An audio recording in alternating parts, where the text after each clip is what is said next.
존경하는 국민 여러분, 안녕하십니까? 노무현입니다. 저는 이번에 또 김대중 후보를 선택했습니다. 그런데 많은 분들이 왜 또 거기로 갔냐 이렇게 물으십니다. 누가 대통령감이냐, 누가 대통령이 되어야 이 난국을 풀어갈 수 있겠느냐 이렇게 묻지 않습니다. 참 답답한 일입니다. 5년 전에도 그랬습니다. 누가 대통령이 되어야 이 나라가 잘 될 거냐 이렇게 묻질 않고 너 왜 거기 줄 섰냐 이렇게 물었습니다. 5년 전 김영삼 대통령은 머리는 빌리면 된다 이렇게 말했습니다. 스스로 식견이 부족하다는 것을 인정하신 것입니다. 저는 식견이 부족한 사람이 대통령이 되면 나라가 큰일이 날 거라고 간곡히 여러분들께 호소했습니다. 그러나 그분은 대통령으로 뽑혔습니다. 왜 이렇게 됐습니까? 우리가, 남이가 이 한마디 때문이었습니다. 그리고 5년이 지난 지금 이 나라는 엉망이 되고 말았습니다. 그런데 이번 선거에서 또 우리가, 남이가 이런 얘기를 하고 다니는 사람들이 있습니다. 이렇게 하고도 이 나라가 잘 돌아갈 것 같습니까? 경제위기가 풀릴 것 같습니까? 참 걱정스럽습니다.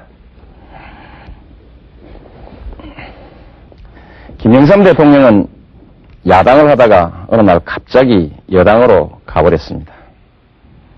권력에 줄 서서 지역감정 이용해서 대통령이 될 수 있다는 그런 계산 때문이었습니다. 저는 당시 대통령이 되겠다는 생각 하나만으로 원칙도 소신도 없이 야당하다가 여당 들어가 버린 그런 분이 대통령이 되면 나라가 큰일 날 것이라고 여러분들께 간곡히 호소했습니다. 그러나 많은 국민들은 우리가, 남이가 이 한마디로 그를 대통령으로 뽑아주었습니다. 이회창 후보는 법치 아니면 문민정부가 아니다 이렇게 말하면서 김영삼 대통령과 헤어졌습니다.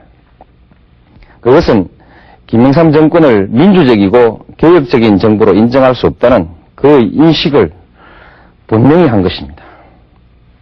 그 이 소신 있고 용기 있는 행동을 보고 많은 국민들은 그를 개혁적이고 민주적인 새로운 지도자로 생각했고 그래서 지지와 성원을 보냈습니다. 그리고 대쪽 총리라는 명예로운 이름까지 붙여주었습니다. 그러던 그가 대통령 선거를 2년 앞두고 어느 날 갑자기 김영삼 대통령을 만나더니 다시 민자당으로 들어가 버렸습니다. 김영삼 후보는 노태우 대통령에게 매달려서 그의 도움으로 대통령 후보가 되었습니다. 후보가 되고 나서는 자기는 노태우 대통령과는 아무런 관계도 없는 사람이고 민자당은 민정당과는 전혀 별개의 정당인 것처럼 그렇게 행세했습니다. 노태우 대통령과 민정당의 후계자라는 것이 선거에 결코 도움이 되지 않는다는 그런 계산이었습니다. 이회창 후보도 김영삼 대통령의 도움으로 후보가 되었습니다.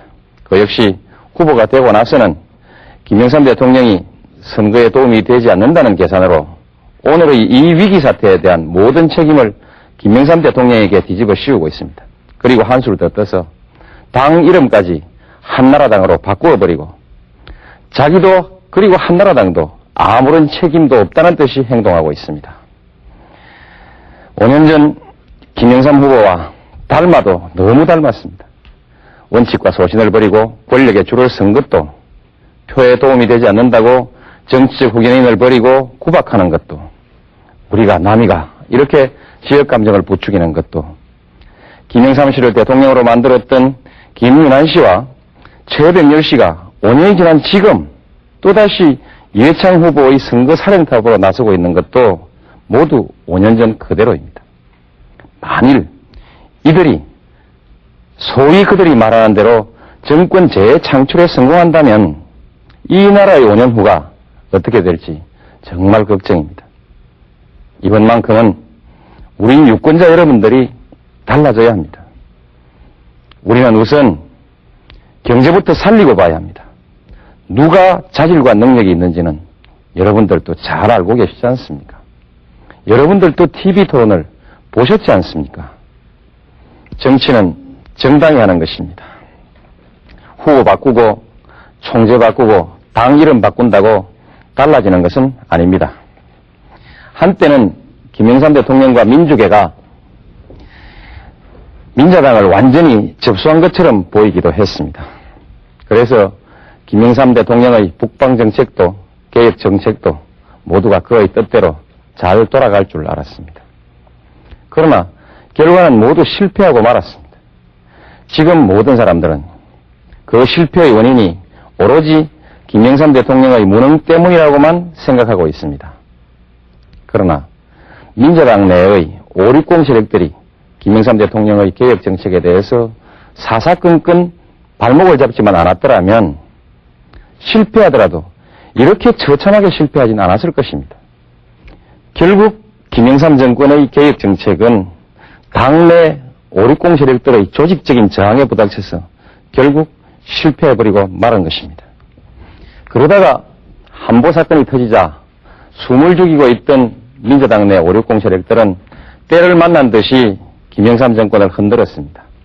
행정조직, 권력기관, 그리고 각계에서 숨을 죽이고 있던 이들이 총궐기에서 김영삼 대통령과 민주계를 몰아붙였습니다. 그리고 이제 다시 당권은 90년 3당 합당 이전의 560 수구 세력으로 돌아가 버렸습니다. 결국 김영삼 대통령은 90년 3당 합당 이후 지난 7년 동안 560 수구 세력들의 정권 연장에 잠시 얼굴을 빌려주고만 꼴이 된 것입니다. 그런데 처음부터 그 560 세력의 등에 업힌 이해창 후보나 조순 총재가 한다면 무엇을 할 수 있겠습니까? 그래도 김영삼 대통령은 정치에는 산전수전 다 겪은 정치 구단이라고 했고 오랜 야당 생활 속에서 똘똘 뭉쳐졌던 30년 동지들이 있었기 때문에 그나마 개혁을 한답시고 한번 해볼 수는 있었습니다. 그러나 이해창 후보, 조순 총재는 김영삼 대통령만한 정치 경험도 없고 조직도 없습니다. 560 수구 세력의 월급쟁이 사장 이상 아무것도 아닙니다. 결국 이번에도 이해창 후보가 당선된다는 것은 민정당, 신한국당, 한나라당으로 이어지는 560당의 정권 연장을 의미하는 것입니다. 이해창 후보는 깨끗한 정치 그리고 정직한 정치를 얘기합니다. 그러나 이해창 후보는 그런 말을 할 자격이 없습니다. 한나라당의 수천억 원에 이르는 그 재산은 과연 어디서 나온 것입니까? 과거 군사정권 시절, 바로 민정당 시절 총칼로서 국민을 위협하고 세무사찰로 국민을 협박해서 긁어모은 부정한 재산 아닙니까? 바로 부정축제한 부정재산입니다. 어떻게 보면 작물이라고 얘기할 수 있는 것이죠. 이렇게 물려받은 호합한 당사에 앉아서 자신들은 엄청난 정치자금을 펑펑 쓰면서 거기에 비하면 10분의 1도 안 되는 야당의 정치자금에 시비를 걸어보겠다고 남의 계좌를 뒷조사하는 이런 치사한 짓을 하고 있는 사람이 어떻게 깨끗한 정치, 정직한 정치 이런 얘기를 할 수 있습니까? 지도자가 되려는 사람은 우선 당당하고 공정해야 합니다. 그것이 생명입니다. 이해창 후보도 우리 경제를 살려내겠다고 장담하고 있습니다. 그러나 그것은 불가능한 일입니다. 이유는 두 가지입니다. 하나는 한나라당이 560 수구 세력의 정당이라는 것이고 하나는 이해창 후보의 그동안의 경험이 이 경제 난국을 풀어나가기에는 적당하지 않다는 것입니다. 지금 우리 경제가 이렇게 어려워진 것은 김영삼 대통령의 무능 때문이기도 하지만 그러나 더 큰 이유는 외국의 일부 언론과 IMF 조사단도 지적했듯이 관치경제 그리고 정경유착, 재벌경제가 그 원인이라고 합니다.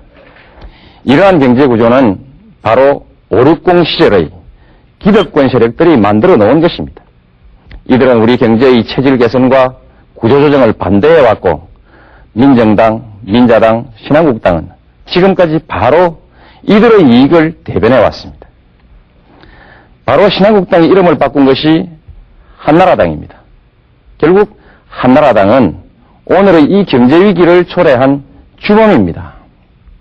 따라서 한나라당으로는 결코 이 문제를 해결할 수가 없습니다. 우리 여기에서 한나라당을 이렇게 부르면 어떨까요? 나라를 망하게 한 나라당, 나라를 망하게 한 망나라당. 결국 정경유착과 재벌 경제의 원조들에게 나라 경제를 다시 맡긴다는 것은 고양이한테 생선가게를 맡기는 꼴이 되는 것 아니겠습니까? 유해창 후보는 대법관 감사원장을 지낸 아주 유능한 분이라고 합니다. 그러나 그렇다고 정치도 경제도 다 잘 풀어갈 거라고 생각할 수 있겠습니까? 그렇지 않습니다. 저는 결코 그렇지 않다고 생각합니다. 재판이나 감사라는 것은 지나간 일을 놓고 잘잘못을 따지는 것입니다. 거기에 반해서 정치와 경제라는 것은 복잡한 현실 위에서 하루하루 변해가는 변화무쌍한 내일을 내다보면서 미래를 설계하고 창조해 나가는 것입니다. 그리고 서로 얽히고 설킨 이해관계를 조정하는 그런 직업입니다. 따라서 모든 일을 융통성 없는 법의 잣대만 가지고 재단만 하던 그런 경험을 가지고는 결코 풀어갈 수 없는 일입니다. 지난 21일 저녁 경제위기 극복을 위한 각 당 후보와 총재들의 청와대 회동에서 유해창 후보는 대통령의 에이펙 회의 참석을 반대했다고 합니다. 어차피 경제가 부도가 나서 외국의 도움을 받지 않으면 안 될 사정이라면 돈 빌려줄 사람들을 만나서 부탁도 하고 설득도 하고 그렇게 해야 될 일입니다. 그런데 기왕에 열기로 되어 있는 이 국제회의조차 참석하지 말라고 했다고 하니 그게 무슨 말입니까? 경제와 외교에 대한 이런 정도의 인식 수준을 가지고 어떻게 이 어려운 경제 난국을 풀어나가겠다는 것입니까? 경제가 위기에 빠지니까 위기를 극복하기 위한 여러 가지 방안들이 나오고 있습니다. 그런데 하나같이 선진국의 예를 들면서 사람을 잘라내는 계획이 그 중심이 되고 있습니다. 그러나 실업수당이 잘 보장되어 있는 선진국과는 달리 우리는 그야말로 대책 없는 실직을 당해야 됩니다. 직장을 잃은 사람들은 어떻게 살아갈 것인지 정말 걱정이 아닐 수가 없습니다. 이런 시기에 만일 유해창 후보가 대통령이 된다면 우리 서민들은 어떻게 될까요? 유해창 씨는 좋은 가문에서 태어나서 온실에서 귀공자로 자랐고 그야말로 운이 좋아서 20대 고시에 합격해서 그때부터 지금까지 계속해서 영감님으로만 대접받고 살아왔습니다. 시험 한 번 떨어져 본 일도 없고 선거 한 번 떨어져서 기죽어 본 일도 없습니다. 그야말로 특권층이라고 하면 좋을까요? 그래서 자기 아들만은 군대에도 못 보낸 것 아닐까요? 이런 사람이 우리 서민을 위해서 무엇을 해줄 수 있겠습니까? 이런 사람이 대통령이 된다면 우리 서민들은 어떻게 살아갈 수 있겠습니까? 참으로 걱정스럽습니다. 저는 14대 총선에서 부산에서 허삼수 씨에게 떨어졌습니다. 그리고 95년 부산시장 선거에서는 문정수 씨에게 또 떨어졌고요. 노무현이 당선되면 김대중이 대통령 된다. 이 한마디로 선거는 끝나버렸습니다. 지난해 15대 총선에서 우리는 민주당 소속으로 삼김청산과 세대 교체의 깃발을 올렸습니다. 그러나 결과는 참패였습니다. 지역바람에 침몰하고 만 것입니다. 결국 우리는 이 뼈아픈 실패를 통해서 새로운 정치도 그리고 정치개혁도 지역감정이 먼저 해결되지 않고는 결코 불가능하다는 사실을 알게 됐습니다. 그런데 이제 이번에는 한나라당이 다시 삼김청산의 깃발을 들고 있습니다. 그러나 그들이 들고 있는 이 깃발은 결국 560 세력들의 정권 연장을 위한 호남 따돌리기를 다시 한번 해보자는 지역감정의 선동 그 이상의 아무것도 아닙니다. 지역감정 정말 이대로는 안 됩니다. 물론 지역감정 걱정하지 않는 분은 없는 것 같습니다. 그러나 문제는 자기 지역의 지역감정에 대해서는 문제 삼지 않고 항상 다른 지역의 지역감정만 문제를 삼는 데 있는 것입니다. 이제 이 망국적인 지역감정을 해결하려면 서로가 양보해야 합니다. 부산 출신의 김정길 의원 그리고 저 노무현 89년 야당 통합운동을 시작한 이래 줄곧 야당을 지키면서 그리고 지역주의에 맞서왔습니다. 제 생각으로는 모든 정치인이 이렇게만 한다면 지역감정 문제는 해결될 것이라고 봅니다. 그러나 우리는 내리 3번씩이나 떨어졌습니다.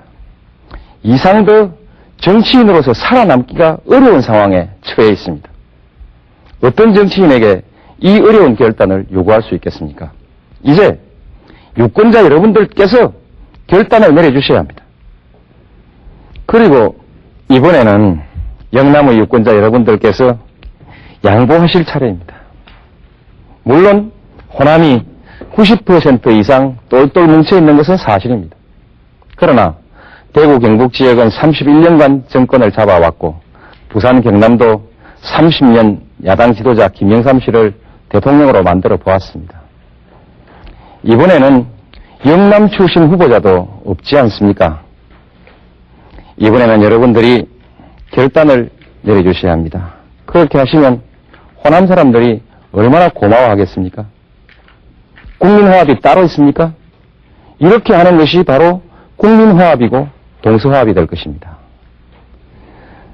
부산 경남의 유권자 여러분, 김정길, 노무현은 야당하다가 여당으로 가지 않았습니다. 야당 없는 민주주의가 없고 정치를 동서로 가른다면 나라도 동서로 갈라질 것이라고 걱정했기 때문입니다. 국회의원 배지만을 바랬다면 14대, 15대 언제라도 줄을 바꾸어서서 당선될 수 있었을 것입니다. 그러나 우리는 가지 않았습니다. 3번씩이나 연급법 떨어지고도 김정길과 저는 아직 그래도 좀은 가능성이 있는 정치인으로 남아 있습니다. 대의와 명분을 지켰고 그것을 여러분들이 성원해 주셨기 때문입니다. 부산 경남의 유권자 여러분, 지금 여러분들이 뽑아준 국회의원들은 무엇을 하고 있습니까? 참으로 민망스럽고 부끄러운 일입니다. 이제 김정길과 저 노무현이 여러분들의 자존심을 지키겠습니다. 이번에 한번 도와주십시오. 김대중 후보가 대통령에 당선되면 반드시 동서화합이 이루어질 것입니다. 저 노무현과 김정길은 동서화합의 중심에 서서 화해와 통합의 정치를 한번 해나가겠습니다. 그래서 이 나라 어디를 가든 배척받지 않는 그런 정치 지도자가 되어서 나라의 미래를 한번 짊어져 보고 싶습니다. 해방 이후 한 번도 이루어보지 못한 정권 교체, 그리고 동서화합, 그 선택이 바로 여러분의 손에 달려 있습니다. 결코 여러분을 실망시키지 않겠습니다. 대단히 감사합니다.